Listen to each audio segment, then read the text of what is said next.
We're in Winter Park, Florida. We're heading to the Regal Cinema for a sneak peek, early preview of The Fate of the Furious. This is where we're going, Winter Park Village.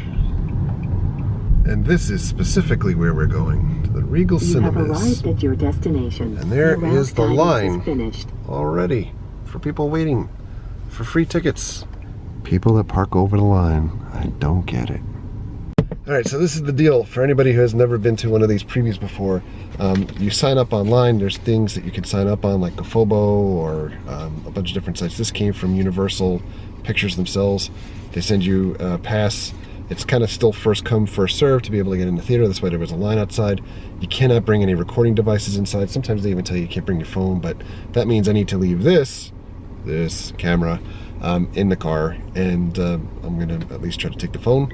We're going to meet up with Campbell in a little bit, and in another 2 hours we'll be seeing The Fate of the Furious. We've been online for about an hour, and this is the line. It's in the front, and the line behind us. A lot of people. Getting ready to go in soon. The line is all the way down the block. We're going in!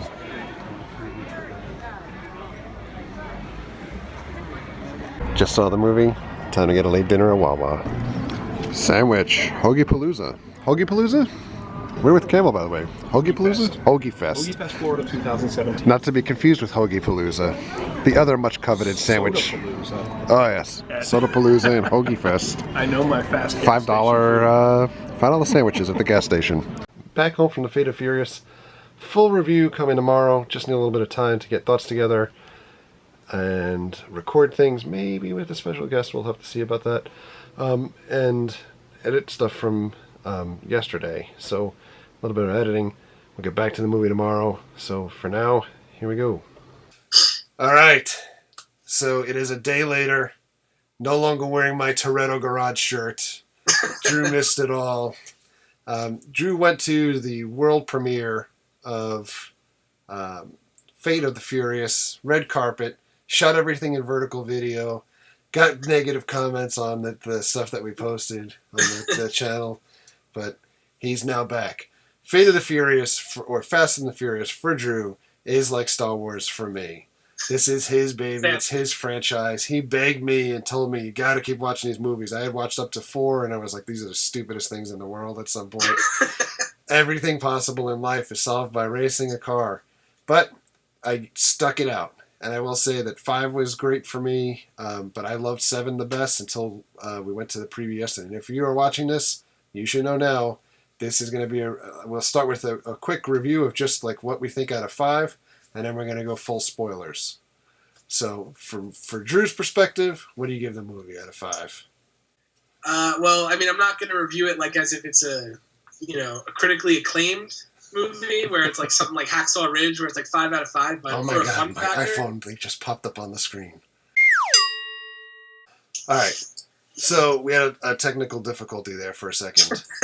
So we're trying to do things the cheap seats way and record things through Skype. But from Drew's perspective, out of 5. So, like, it's not going to be like a critically acclaimed movie like Shawshank Redemption or anything. But, Shawshank. but from like a fun factor, like for me, it's like a 4.5 out of 5, like for sure. Yeah.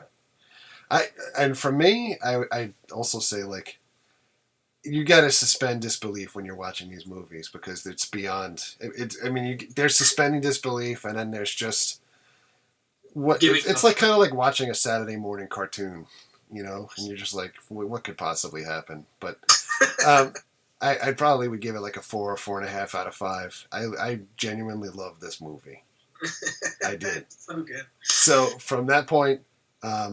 Spoilers from this point potentially, so just in case, thank you everybody for watching up to this point for your non-spoiler piece. Now we're going to talk about some spoilers for a minute. The movie, to me, obviously we both went to screenings. My screening was not as illustrious as yours, but the crowd like literally cheered through the movie. Yep. There were scenes that, especially towards the end, that the place like started like screaming like in happiness. certain cameos. Yeah, certain cameos. So, my opinion, I mean, the movie started same way that every other Fast and Furious movie starts, or you kind of get into the thing of like, we're racing cars. This time we're in Cuba, which made sense because the merchandise that's at Universal Studios, not at Disney parks. And it's just so stupid. The race at the beginning of the movie. I mean, if you when you get to the beginning part of the movie, people cheered for that too. So yeah, that was out of my cheering range on that one, but yeah. When people, Dom Toretto races a car, hits a motorcycle, decides that he's going to finish the rest of the race going in reverse in his with car. a car on fire. Yeah, the car is on fire. He's like a marshmallow. He finishes a race in reverse going like 160 miles an hour in a car that's built from the 50s. And then manages to jump out of the car right before it's going to explode, which it's just so far-fetched that it just sets the tone for the rest of the movie. He jumps out of the car and the place is all cheering, like all of Cuba is so happy that he's now beat this overlord, and he's totally not hurt at all. He's got a couple like charcoal spots on his face or something, and gets out and he's like, "Yeah, it's cool. You can keep my car too," to his cousin. Because I got your respect. Yeah. And that's when I thought, like, oh, this movie is going to suck ass. That's when I was like, this movie is going to be amazing. We had the opposite reactions. Then it gets to plot, and, without giving away the whole plot, we go through this whole complicated thing where somebody shows up, shows him, like, a cell phone, and he's looking at a phone, and, all of a sudden you're like, Dom Toretto's a bad guy now. And then I fell asleep for about 5 minutes because it literally put me to sleep until all of a sudden I was like, holy shit, I am sleeping in the middle of this movie. I woke myself back up. So it was probably like, not even 5 minutes, like a minute or two, like just trying to like doze off, but because it was a little slow, my opinion. The plot piece. But you can't go to these movies for the plot. No.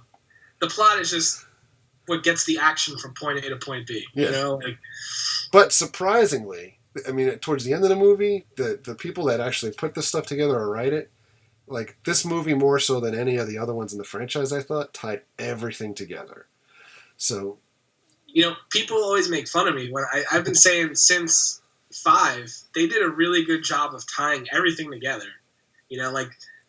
Because Tokyo Drift takes place technically after the 6th movie, basically. So, they went out of their way to tie that movie in to get your boy Han back into the movies. Yes, the Korean guy that plays the Japanese guy. I'm guessing that wasn't the original idea with that, but they made it work. And this movie did a really good job, too, of tying in, like, the last 2 movies. The villains you never really knew their motive of why they were doing what they were doing.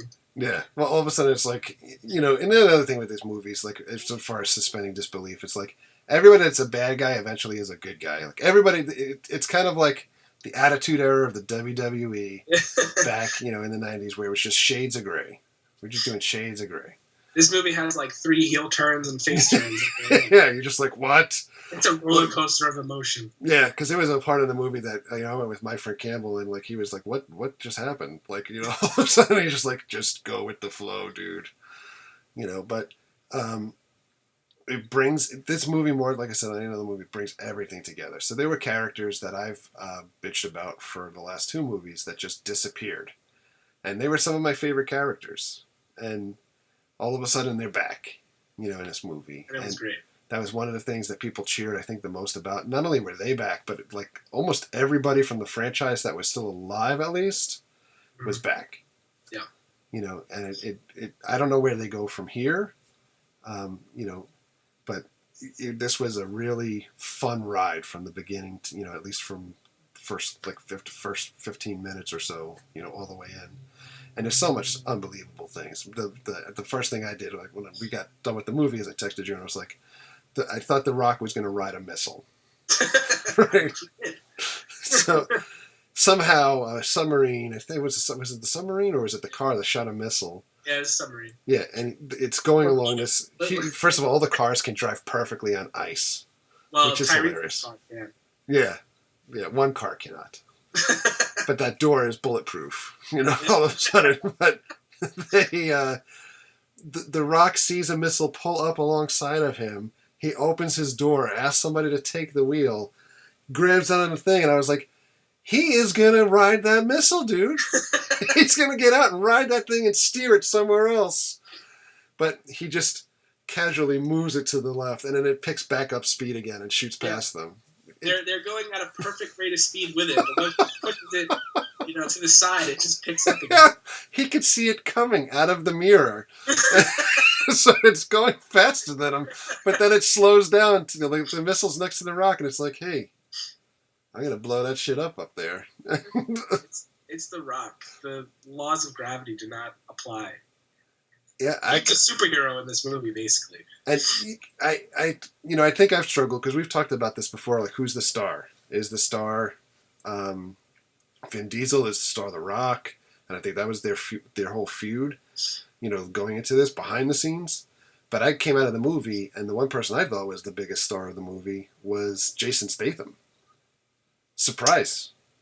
I think I would probably say The Rock was probably the biggest star, in my opinion, but then Statham is close second, and Diesel's behind the two of them. So yeah, I think so. Statham steals the show. Yeah, in some of his parts. And the thing is, I'm a huge Statham fan. Mary loves Jason Statham because she thinks he's like the biggest like sex symbol going in Hollywood. But he not only does he go. I think that the people that made the films realized that there was so much money to be made with him in 6 that all of a sudden he's Drew talked about heel turns. He like turns to like a face or a good guy all of a sudden, which made zero sense. It made no sense. Yeah. No, they tried to explain it. He's literally in the last movie killing people, throwing grenades on houses, blowing people up, working with another guy that's like in a helicopter shooting the back of a car, but the car, the back of the car blew up in the end of 7, and then it was still drivable in the movie too. But anyway. Now he's a good guy. And they're all like, yeah, that's cool, dude. Let's all just chill out and go eat some dinner together at the end of the movie. But he steals the show. His family, bro. Yeah. They did try to explain why he would be a good guy. But so, like, at least they tried to do something. But in the end, once he just starts kicking ass with them, you're like, all right, I'm with this. Yeah. Not only him, but also his brother, who was also like, he was evil for the sake of being evil. Then you introduce Statham in the follow-up movie to that, and you're like, wow, he's even worse than his brother. Gaston. Gaston shows back up in the movie, and like everybody is like, hey, man, that guy's chill too. Like, let's all party together. Well, they wanted to take down the chick that ruined his life. It's so ridiculous. Hey, what did we say? Disbelief? Yeah, out the window. It's ridiculous, but sometimes you just got to take it for what it is and enjoy it. That's basically what it comes down to. It's like a superhero movie at this point. Yeah, that's what it was. This was the best Marvel or DC movie that's come out in like the last 2 years. So, in any event, that's my thoughts on the movie. Any other closing thoughts? If you're a fan of the movies, you're probably going to love it. Yeah. It's what it comes down to.